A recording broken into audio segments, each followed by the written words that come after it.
me chamo Vitória Castro e eu e minhas colegas Letícia Brito, Maria Aline e Nicole Wendy falaremos um pouco sobre os direitos das mulheres. E para contextualizar esse assunto, começarei falando um pouco sobre a trajetória da mulher na sociedade, como ela era vista e como eram seus direitos. Ao longo de grande parte da história, as mulheres não foram tratadas como seres iguais aos homens. Elas eram consideradas mais fracas e menos inteligentes do que eles. Alguns mitos e igrejas pregavam que elas eram fontes do mal, e por esse motivo elas não tinham os mesmos direitos que os homens. Na antiguidade clássica, como a sociedade egípcia, elas não tinham acesso à escrita, e por isso elas eram marginalizadas do processo de produção do conhecimento e documentação. A sua principal função era a constituição da família, sendo que muitas vezes elas eram vendidas sem nenhum tipo de escolha e em prol da formação do casamento. A situação e o status das mulheres da sociedade egípcia também não era muito diferente. Elas não podiam participar dos debates políticos e públicos, elas não tinham acesso à educação na infância e concentravam seus trabalhos unicamente no ambiente doméstico. Já na Europa, durante a Idade Média, as mulheres passaram a exercer outras funções na sociedade. As mulheres da nobreza tinham também a função de administrar suas propriedades como senhoras feudais, mas no ponto de vista jurídico, isso só seria possível se elas tivessem a permissão dos homens, porque elas não tinham direitos políticos e eram dependentes dos homens para poder ter participação na sociedade. As mulheres sofreram muitas perseguições causadas pela Inquisição, ou seja, rituais ou atitudes que divergiam dos rituais estabelecidos pela Igreja eram apontados como bruxaria e, como condenação, muitas delas eram queimadas vivas. Isso significa que, nessa época, os direitos das mulheres ainda eram nulos, e foi somente muitos anos mais tarde que esses direitos começaram a ser reivindicados, ganhando corpo somente na idade contemporânea. E é sobre isso que vamos falar hoje. E agora eu vou falar um pouco dos direitos das mulheres, o que é mais ou menos isso. Os direitos das mulheres é protegido pela legislação, é uma reivindicação de objetivos que nos dá o direito de poder trabalhar, ter a autonomia do nosso próprio corpo, a educação, ao voto, e a todas as coisas que hoje em dia é muito normal pra gente, que a gente com certeza não queria ter acesso por causa do patriarcado. Esses direitos são institucionalizados pela legislação e até mesmo pelo comportamento, pelas tradições de cada país, mas geralmente eles também são muito ignorados, suprimidos, oprimidos. E eles podem variar de noções amplas, como direitos humanos, a reivindicações de contra tendências históricas, tradicionais e que façam a opressão às mulheres. Esses direitos das mulheres e meninas é em favor de homens e mulheres. Esses direitos incluem os direitos à integridade autônoma dos nossos corpos, a votar e a todas as coisas que eu falei anteriormente.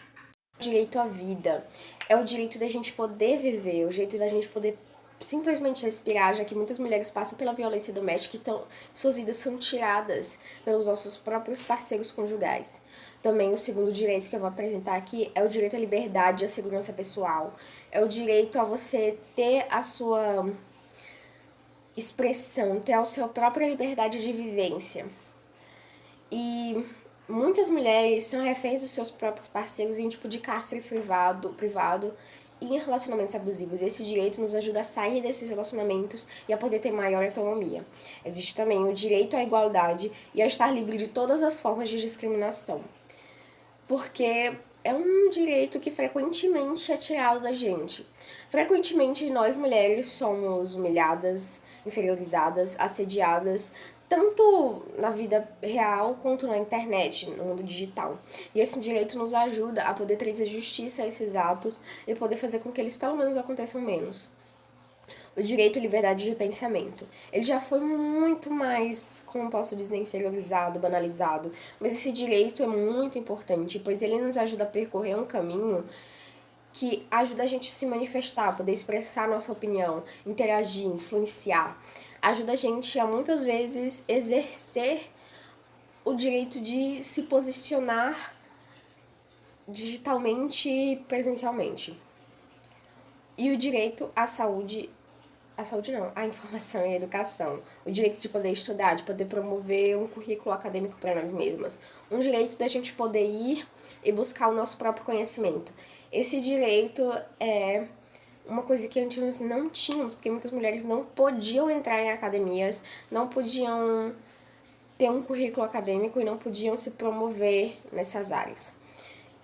E o direito também à privacidade, o direito da gente poder ter os nossos próprios limites da nossa intimidade, que pode ser ou não compartilhada. Muitas mulheres hoje sofrem com vazamentos de fotos íntimas ou dados íntimos que não queríamos que fossem vazados e muitas vezes são vazados. Esse direito nos ajuda a poder buscar pela nossa justiça para que isso não aconteça, ou para caso acontecer, que a gente busque algum tipo de apoio. Tem também o direito à saúde e à própria proteção. Esse direito é muito visto, pelo menos por nós mulheres, e é muito necessário, porque nem sempre as campanhas de prevenção de câncer de mama, de colo de útero, campanhas de vacinação contra o vírus HIV, distribuição da medicação na rede pública e acompanhamento pré-natal, pós-parto, nem sempre esses são colocados para todas as mulheres que a gente conhece, ou para todas as mulheres do mundo. Muitas mulheres não têm acesso a esse tipo de proteção a si mesmas. O direito a constituir um relacionamento conjugal e planejar a sua própria família. Um direito que dá a gente a liberdade de a gente poder escolher o nosso próprio parceiro conjugal, de a gente poder construir a nossa própria família, a nossa própria escolha. Que antes não era possível, já que antes o patriarca da família escolhia o seu marido e você tinha que casar com ele. Também tem o direito de ter ou não ter filhos, e quando ter um, que entra muito nessa coisa histórica de o pai ter que escolher o marido da filha. Se você escolhesse esse marido, você vai casar com ele, na lua de mel você vai ter que já dar um jeito de conseguir já ficar grávida para ter o filho o mais rápido que podia, e de preferência um homem para poder continuar a sua linhagem da família. E isso tinha que ser o mais rápido possível, e esse direito nos ajuda a gente poder decidir se a gente quer ou não ter os filhos, quando a gente quer, se a gente quiser. Esse direito é muito importante. Também tem o direito aos benefícios do progresso científico, que muitas mulheres não tinham espaço na ciência que hoje em dia tem. Mas hoje é muito pouco do que a gente quer alcançar. Mas ainda assim é um direito muito importante que nos ajudou muito a revolucionar o campo da ciência, tendo o nosso próprio espacinho lá. Também tem o direito à liberdade de reunião e participação política. Já se deu conta de que muitas mulheres, mundo afora, não podem. Bom, as mulheres têm ganhado muito espaço na legislação para a defesa dos seus direitos, e principalmente no direito de ir contra a violência contra a mulher e no empoderamento econômico das mulheres, e da participação de órgãos não governamentais feministas, Congresso Nacional, pessoas ligadas ao direito, ao poder executivo, organizações internacionais dos direitos humanos. Foi criada a Lei Maria da Penha, que, de acordo com a IPE, em 2015, ajudou a 10% sobre os casos de assassinatos contra as mulheres de todo o país. E também no âmbito do combate à violência contra a mulher, existe a Secretaria de Políticas para as Mulheres, que é um órgão federal que ajuda muito as mulheres a terem noção dos seus direitos e poderem denunciar violência contra a mulher.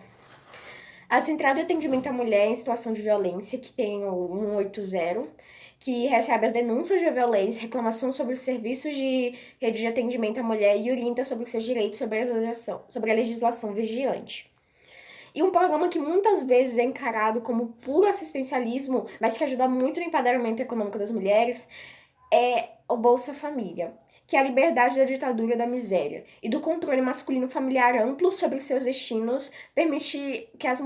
Esse programa permite que as mulheres tenham um mínimo de programação da própria vida, e esta medida possibilita o começo da autonomização de sua vida moral e econômica, fazendo elas terem mais liberdade econômica e poderem controlar o próprio dinheiro, controlar a sua maneira de viver e não viverem às custas de um homem que pode governar as suas vidas de maneira não saudável, e isso ajuda muito. E o penúltimo direito a ser mostrado aqui é o direito à liberdade de reunião e participação política. O direito que dá pra gente para exercer a nossa cidadania de maneira livre e espontânea, da gente poder votar, assegurar o direito de também a participar de movimentos políticos, se reunir, e cônjuges, filhos, mentores, pais não poderem interferir nesse nosso movimento, não poder interferir nessa nossa liberdade de escolha. Também tem o direito a não ser submetido à tortura e aos maus tratos, já que muitas mulheres, relacionamentos abusivos, são submetidas a todo tipo de violência, maus tratos, tortura, seja ela psicológica, seja ela física, e muitas mulheres sofrem muito com isso no dia a dia.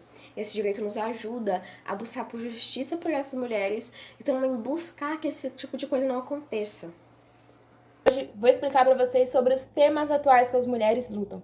Dentre os principais temas a gente vai encontrar a luta e enfrentamento contra o ciclo de violência contra a mulher. Mas quais seriam os tipos de violência contra a mulher? Bom, existe a violência patrimonial, violência física, violência moral, violência sexual e violência psicológica. E a gente vai encontrar alguns órgãos que visam assegurar os nossos direitos e que vão lutar contra esse tipo de violência. Por exemplo, vamos ter o CIMI, que é o Conselho Internacional Missionário, o Conselho Indianista Missionário, que ele vai atuar em parceria com a CNBB, que é a Conferência Nacional dos Bispos do Brasil, que visa auxiliar e ajudar indígenas em situação de vulnerabilidade. Porém, ele também vai atuar principalmente na Amazônia, na luta e enfrentamento contra o tipo de violência contra a mulher e para assegurar os direitos das mulheres, auxiliando mulheres que passaram por esse tipo de situação, principalmente que estão em situação de vulnerabilidade, seja financeira, seja por conta de alguma doença, seja psicológica, não importa, visando sempre ajudar essas mulheres e reintegrarem elas na sociedade. E dentro sobre esses temas que nós lutamos atualmente, a gente vai encontrar um principal símbolo dessa luta, que é a Lei Maria da Penha. A Lei da Maria da Penha, ela foi sancionada em 7 de agosto de 2006 pelo presidente Lula. Mas como foi que ela surgiu? Bom, ela surgiu a partir da história da farmacêutica Maria da Penha Fernandes. Maria da Penha, ela sofreu agressões do seu marido durante 19 anos. Tanto que um desses ocorridos fez com que ela se tornasse paraplégica depois dele ter atirado um tiro na sua coluna vertebral. Depois de passar por tudo isso, ela lutou muito na justiça para que o seu agressor ele pagasse pelo que ele fez. Tanto é que ela escreveu um livro contando toda a sua história e hoje ela se tornou um símbolo da nossa luta. Quais são os principais objetivos da Lei Maria da Penha? Bom, essa lei ela vai visar criar mecanismos para cobrir a violência doméstica e familiar contra a mulher. Ela vai dispor da criação de juizados contra a violência doméstica e familiar. E ela vai estabelecer medidas de assistência e proteção à mulher que se encontra em situação de violência doméstica e familiar. Muito obrigada pela atenção de todos.